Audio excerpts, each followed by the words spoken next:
জলপাইগুড়ি পৌরসভার 25 নম্বর ওয়ার্ডে পরশমিত্র কলোনি এলাকায় একাধিক সমস্যা। বর্ষায় যেমন বাড়িতে জল ঢুকে পড়ে, তেমনি এবার পানীয় জলের সমস্যা, পথবাতির অভাব, এমনকি একাধিক রাস্তা বেহাল হয়ে পড়ে রয়েছে। এইসব সমস্যা সমাধানে কাউন্সিলরকে জানানো হলেও তার দেখা পাওয়া যায় না।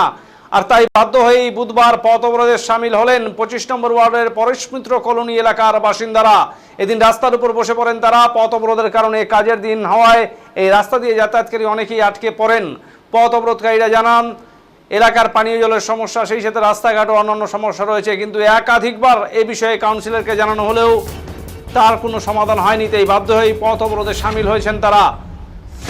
পাশে বাড়ি হলেও কাউন্সিলরকে দেখতে পাওয়া যায় না বলে অভিযোগ করেন তারা। এদিকে পানীয় জলের সমস্যার কথা মেনে নিয়েছেন 25 নম্বর ওয়ার্ডের কাউন্সিলর কৌশলী দাস। তিনি বলেন একাধিকবার বিষয়টি পৌরসভায় জানানো হয়েছে, কিন্তু পানীয় জলের সমস্যার সমাধান হয়নি। মানুষের ধৈর্যের সীমা রয়েছে, তাই তারা আজকে বাধ্য হয়ে পথ অবরোধ করেছেন।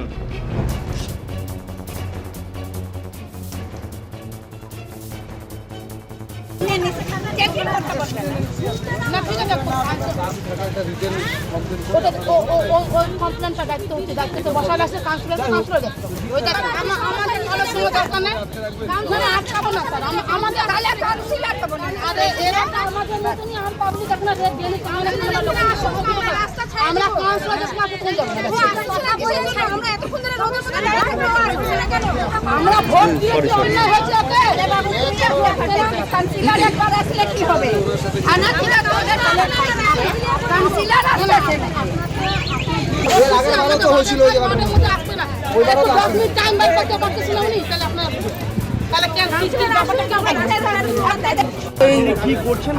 আমরা রাস্তা অবরোধ করছি 25 নম্বর ওয়ার্ডে জলের জন্য, রাস্তার জন্য। একটুখানি জল হলে আমাদের বাচ্চা কাচ্চা স্কুল যেতে পারে না, কাদায় ভরে যায়, জল নেই, এক ফোঁটা জল পড়ে না কল দিয়ে। আমরা কি মানুষ না? অবশ্যই কাউন্সিলরকে বহুবার জানিয়েছি, বহুবার মিউনিসিপ্যালিটিতে বলা হয়েছে, কোনো রকম প্রতিক্রিয়া নেই। আজকে আমরা অবরোধ করছি জলের জন্য। কাউন্সিলর যতক্ষণ না আসবে ততক্ষণ আমরা এখান থেকে ছাড়বো। পুলিশ এসছে, পুলিশের থেকেও আমরা কাউন্সিলর, পুলিশ তো আছে কিন্তু কাউন্সিলরকে দরকার আমাদের। ওনাকে এসে লিখিত দিতে হবে যে এটার ব্যবস্থা করব, তবে আমরা ছাড়বো। জলের সমস্যা, রাস্তার সমস্যা, লাইট কি নেই, বহুদিন থেকে চলছে, বহুদিন থেকে। ওনাকে তো দেখাই যায় না কাউন্সিলরকে এখানে। উনি তো আসবেন এখানকার প্রবলেম সলভ করতে। আমরা তো ওনাকে দেখে ভোটটা দিয়েছি। ভোটের আগে উনি আসেন, ভোটের পরে প্রেসিডেন্টও দাঁড়া আছে, উনি আসছে, উনি বললো জলের সমস্যা মিটাচ্ছে। এখন আমরা জলের সমস্যা, রাস্তার সমস্যা এগুলো মেটানোর জন্য আবেদন করছি। এগুলো আমাদের প্রয়োজন খুব। আমরা রাস্তাতে নেমেছি, অবরোধ করতেছি, রাস্তা অবরোধ। যেহেতু জলের সমস্যা, আমাদের রাস্তার সমস্যা। আজকে 3 বছর 2 বছর হয়ে গেল কাউন্সিলর জেতার পর থেকে আমাদের রাস্তার মধ্যে একদিন ঘুরে দেখতে আসে না। 15 দিন 20 দিন লাইট থাকে না। উনি তাও ওনার খবর দাবা, ওনার বাড়ি যাবা হয়, উনি গাফলিয়াতি করে, উনি আসে না। জিতার পর থেকে উনি একদিনও আমাদের গলির মধ্যে এসে দেখেন না কি সমস্যাটা আছে। আমরা 2 ঘন্টা হয়ে গেল, 1.5 ঘন্টা উপরে এখানে রাস্তার মধ্যে দাঁড়িয়ে আছে, আমাদের একবারও উনি ঘুরে দেখতে আসেন। বারবার করে বলা আছে কাউন্সিলর আসবে, কাউন্সিলর আসবে, তখন থেকে আসেন। ওনার বাড়ি কিন্তু এখানে আছে, বেশি দূরে না। কত নম্বর ওয়ার্ড? এটা 25 নম্বর লাস্ট ওয়ার্ডটা। মানে এই সমস্যাগুলো কতদিন থেকে? এটা দীর্ঘদিনের সমস্যা। হ্যাঁ, দীর্ঘ না, রাস্তার সমস্যা আজকে থেকে বছরখানেক, দীর্ঘদিনের সমস্যা এটা। প্লাস নদী জল ভরে যায়, আমাদের রাস্তায় এসে থাকি, বাড়ি ঘরে জল ঢুকে যায়। উনি বারবার করে এসে বলে কি বান উঁচা হবে, এটা হবে, ওটা হবে, একটা কাজ উনি করেন। বুঝছেন? আমরা চাচ্ছি কাউন্সিলর এসে দেখা করুক, কথা বলুক, আমাদের সমস্যাগুলো মিটাক। আমাদের লিখিত দিতে হয়। যদি না হয়, উনি যদি না পারে তাহলে ইস্তিফা দিয়ে উনি নামে যাক। আমাদের কি করে, আমরা উপরে যেতে হবে না, করে যেতে হবে না, যাবো। আমরা রাস্তাতে নেমেছি, রাস্তা অবরোধ করছি। কতক্ষণ থেকে অবরোধ চলছে? 2.5 থেকে 3 ঘন্টা দিন আমরা ওদের মধ্যে দাঁড়িয়ে আছি। কিছু বলার নেই, বলার মতো ভাষা নেই। কারণ আমার ওয়ার্ডের মানুষগুলো দীর্ঘ 1.5 বছরের বেশি সময় ধরে জলকষ্টে ভুগছে।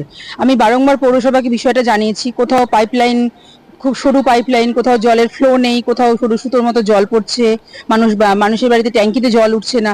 তো মানুষ কতটা সহ্য করবে? আর সহ্য করতে করতে মানুষ তো একটা ডিসিশন তো নিতে বাধ্য হয়। তখন আমি বারংবার তাদেরকে দিনের পর দিন তাদেরকে আশ্বাস দিয়েছি যে আজ হবে, এই মাসে হবে, ওই মাসে হবে, পরের মাসে হবে। কিন্তু আমিও তাদের আশ্বাসটা ঠিকমতো রাখতে পারিনি, ভরসাটা রাখতে পারিনি। আমি বারংবার পৌরসভাকে জানি, জল দপ্তরকে জানিয়েছি। তারা বলছে 22 নম্বর ওয়ার্ডে ভদ্রাকালীবাড়ি পাম্প হচ্ছে, তাও 6 মাস থেকে কাজ চলছেই। যখনই জিজ্ঞাসা করছে তখনই বলছে 1 মাস পরে হবে, আবার 1 মাস পরে হবে।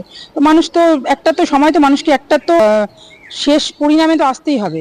তারই ফলস্বরূপ মানুষ আজকে অবরোধ করেছে রাস্তা। জলের কষ্ট সবচেয়ে বড় কষ্ট, মানুষের দৈনন্দিন প্রয়োজনে সবচেয়ে বড় জিনিস হচ্ছে জল। আর এই বিষয়টা জানাবেন? অবশ্যই আবারও জানাবো, আবারও পৌরসভাকে জানাবো, আমি বারংবার জানাচ্ছি, আবারও জানাবো, কারণ আমার কাছে ওয়ার্ডবাসীর দুঃখটা তো সবার আগে না, তাদের কষ্টটা সবার আগে।